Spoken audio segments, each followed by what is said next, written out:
Thanks very much, Steve. And thank you for the opportunity to be able to talk to you. As Steve said, what would be kind of worthwhile is running through a bit of the history, a bit of the genesis of where Judo Bank came from, what our philosophy is, and what we see over the course of the next few years. The genesis of Judo, well, Judo was founded by a couple of people, myself and a guy called Joseph Healy.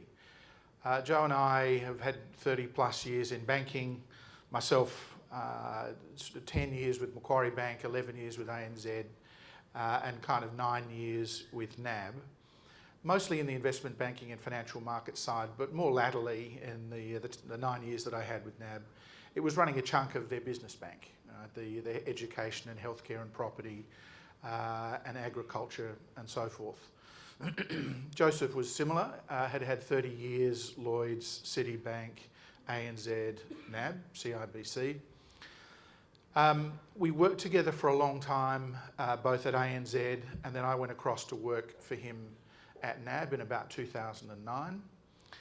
And in 2014, he left NAB to go on sabbatical for a year in China, and that was the point at which we began talking about purpose building a challenger bank in Australia, simply focused on small business in this country.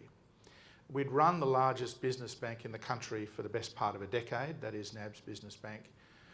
But one of the things that was a consistent source of frustration for us, and true at NAB, true of the industry in general, was the increasing level of industrialisation or even dehumanisation of the proposition, the banking proposition to small business in this country. So really from the very first conversation that we had around this at the Greengate pub in Killara, north of Sydney, the backbone of our proposition has always been around going back to relationship banking of small business as it used to be done. That is, a banker that sits across the table from you, has the time and the skills and the intent to build an understanding of your business, right?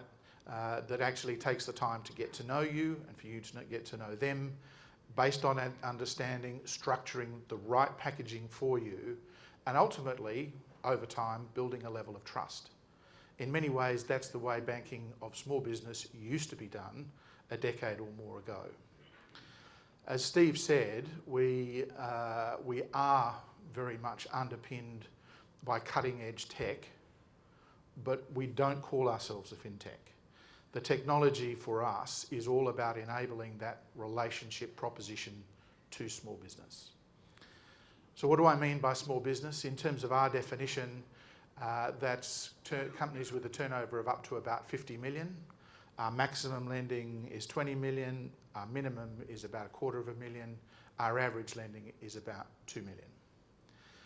If you look at what that means in an Australian context, that there is about $350 billion worth of lending that fits that description in the Australian SME market, and the major banks control 85% of it.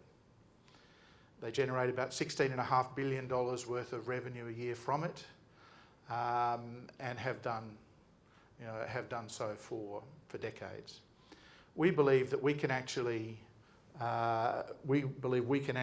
build about a 3% market share over the course of 4 to 5 years, driving that relationship proposition, and build a portfolio of 11 or 12 billion dollars. So that was the vision. The first step we took was to then go and build a leadership team around ourselves, raise some seed capital to begin the build, which we did in 2016. So we raised $20 million worth of seed capital. 5 or 6 million of that came from management. The rest came from Australian high net worths and family offices. That allowed us to build Judo to an industrial strength. That is, we made an eyes wide open decision early on that we wanted to be a bank, right? A full unrestricted bank. We'd made that decision by going and spending time in the UK and looking at what you call the challenger banks in the UK that came into existence post the GFC, facilitated by the UK regulator to drive competition into their SME sector. because very similarly to ours, the UK system is also an oligopoly. And the market power of the 5 major banks over there is also profound. The earnings enormous and the customer satisfaction abysmal, as it is here. So we raised 20 million and that was going to allow us sufficient capital to actually build to an industrial strength. Fast forward, we built and built and built till we got to April 18, when we opened the doors of the bank for the first time, headquartered in Melbourne. And that was as a non-bank. That allowed us to then sort of begin from April 18 to April 19, pressure testing everything about the business, right? All of the outsourcing, all of the technology, all of the processes and so forth. The other thing that we were doing from April 18 to April 19 was applying for the banking licence with APRA. In parallel, in the run-up to April 18, we also went to the institutional capital markets to raise our first round of true equity. And it was hard. It was seriously hard. And you know, one of the really disappointing things for us was that the Australian institutional support was low, or non-existent really.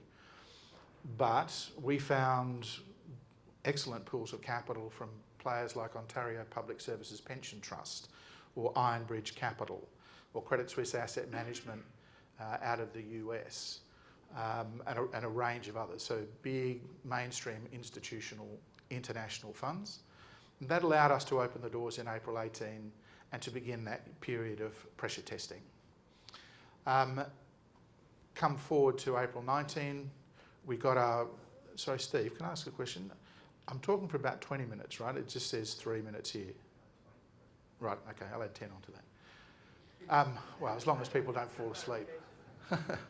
I was just going to shorten the back end if it was... So come April 19, we got that banking licence, and that really then allowed us to begin to put the foot down. Put the foot down meant several things. I mean, to really begin the ramp up of our talent acquisition. So by the time we got to April 19, our lending book was about 150 million. Today, it's about 1.2 billion. Most of that's come in the last 3 to 4 months. Our pipeline is over $1 billion, and we are lending about $250 million to small business a month now. The demand is that strong. It also meant that all of the work that we'd done on all the work we'd done on identifying talent, we could actually then put into practice. One of the things that was always a risk for us with Judo was the ability to be able to attract talent. You can have a great IM, you can have a great financial model, you can have a great proposition, there can be a market, but if you cannot attract the talent, you cannot execute your plan. The reality is, and also aided by the Royal Commission and the degree to which the major banks in Australia are very distracted in the aftermath of that, and for many of them, you know, that's meant that the internal culture has really degenerated. We had, and some of you may have read this in the paper, Scott Leibson wrote a good article on this for us, about us. More than 1,500 applications came in. We interviewed 700 of those, and then we now have grown to about 170 people. 100 of those have come on board in the last 7 months or so. We put people through an exam when they join, and that's a 3-hour kind of closed book exam that is assessing their ability to understand small business, right? To have a look at the cash flows of the business, to be able to understand how to assess the character and quality and track record of management, to be able to spread the financials, such that when they're sitting across the table from a customer, they have the ability to structure the appropriate outcome for them, not just relying on the house. How many people's experience with the major banks is, let me tell you about my business, and they go, no, look, just how much is your house worth? We'll lend you against that, right? It's an absolute reality. So we put everybody through those exams, and the pass rate, as in the number of people that pass, is less than 50%. And that's an indication that all of those credit skills of assessing small business in the major banks has all been centralised now. It sits up in the tower as opposed to at the front line. So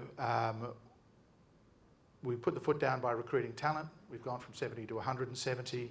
We've stepped up our lending, so 250 million a month. We've also stepped into the deposit market. Right? And if you have a look on any of the deposit pages, we, like all other banks, have a government guarantee on deposits up to $250,000. Right? So you will find us sitting in the top 10% of all of the banks in deposits, really from 6 months out to 5 years. That has also for us gone materially better than we could possibly have hoped. So that's grown to about 1.1 billion of deposits as well, but the vast majority of that in the last 3 to 4 months. I think the other thing that's been really pleasing for us is just the growth in the level of advocacy of the 500 or 600 customers that we already have. The experience of our small business customers with us has been everything and more we could have hoped, and in many ways has been a real contrast to... That's not a great photo, is it? Anyway, I hate looking at photos of myself. If you take as one of the indicators of your success or the resonance of your proposition, it's the degree to which your new customers then start referring other people to you. So, go back to where we are in terms of capital. We raised 120 million in April 18, and that allowed us to open the doors. We then closed our second capital raising in July last year, and we went to the market looking for a couple of 100 million, and the demand was so strong that we actually upsized it to 400 million. That was the largest private capital raise in Australian history, and we are now in the market 5 weeks into our third round capital raising of another 400 million, all of which is just about underpinning the balance sheet. Banks are capital hungry businesses. We have a huge lending pipeline. The demand is substantial. And so we're just, we're raising capital really just to underpin the growth of that balance sheet. That's kind of the story. Steve, what I was saying when we talked was I'm also more than happy to sort of answer questions if people kind of like to drill into any of those particular areas. Are we set up to do that? Hey? Yeah. No, I mean, often we find that when you're having a conversation about judo, the genesis of it, where we're at, now people have got questions. So why don't I throw it to the audience? Yeah, question down the front. So can you talk about your lending in the cash flow? Yeah, so the question was, can you talk about lending based on cash flow to small business? At the heart of what we do is we go back to what we call the 4 C's of credit. Yep. The major banks have got 1 C, that's collateral. How much is your house worth? Part of recruiting the bankers that we have and attesting for the skills and the experience that we have done is that we have bankers that sit down there and they go through the 4 C's. And the first C for us is character. Right? What is the character of management? What's the track record? What's the experience? What's the judgment? And the second is cash flow. What kind of debt coverage or what kind of interest coverage can the business sustain? The third one is capital that's already in the business, not just property, but stock, inventory, debtors, and so forth, having a look at that. And then the fourth one is collateral. So we make an assessment based on the 4 C's.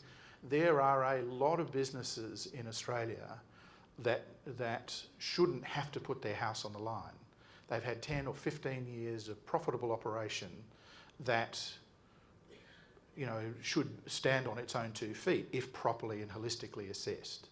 And that what we're finding is that a huge number of people that are coming to us saying, look, I don't want to have my home on the line. I've got a great business, but that's the only way I've been able to generate any kind of levels of debt. So cash flow is absolutely one of those 4 C's. Yep. Yes. So the question was, are we moving to other places in Australia? We set up in Victoria, which is our head office. We've got about 110 people now in Victoria. We've got 40 people now in Sydney, 20 in Brisbane, We open in Perth in April, and we will open in Adelaide probably in the latter half of the year. But each of those state centres will also continue to grow. We've always, one of the core elements of how we built this proposition was about minimising. Well, let me go back a step. If you sit in the major banks and you assess why customers leave you, there's 4 or 5 reasons that are always consistently those. The first one is, I don't know who my relationship manager is. Second one is, I know who they are, but I can never get hold of them and they never ring me back. The third one is, I've just spent 12 months training my relationship manager in my business and now they're gone. The fourth one is, every time my relationship manager rings me, they try and sell me foreign exchange or wealth products. I don't want to do I don't do foreign exchange, etc. Right? Everything that we've done from the DNA, starting with a blank sheet of paper, has meant that our bankers cover, kind of less than half the number of customers that the major bankers typically cover. Increasingly, the major banks are pushing small business customers into call centres. We're letting you know that we're moving your relationship manager and giving you a relationship team. Read call centre, right? So they cover half the number. They're fully mobile and then they're in the field all the time. And what's also important is that they have delegated authorities. The banker sitting across the table from you has an authority to make a decision. That is not the case in major bankers. So, yeah, we will continue to expand, we will continue to grow, but we are an Australian business. We're a small business oriented bank and we are just Australian.